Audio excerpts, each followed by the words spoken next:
Welcome to SpringerMaterials, the world's largest, most comprehensive materials science database. In this video, we'll show you how to search for and compare semiconductors using SpringerMaterials Interactive. Let's start our journey on the SpringerMaterials homepage. In this example, I'd like to find the Hall mobility of indium nitride and compare it with gallium nitride. Type indium nitride in the search box and hit enter.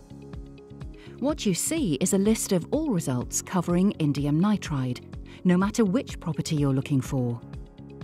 To refine these results, select Hall mobility from the properties list on the left-hand side. To do this, you can scroll through the list or type Hall mobility under the properties box. After refining by property, you end up with a single result. Click the result to open. Here you have an overview of the available content with a brief description of the data range. Click View to access the data for indium nitride. Now you see a diagram containing 13 data points for this material property combination, depending on the temperature. Clicking on any one of the data points in the diagram provides the exact numbers for this given data point, shown in the grey boxes below the graph.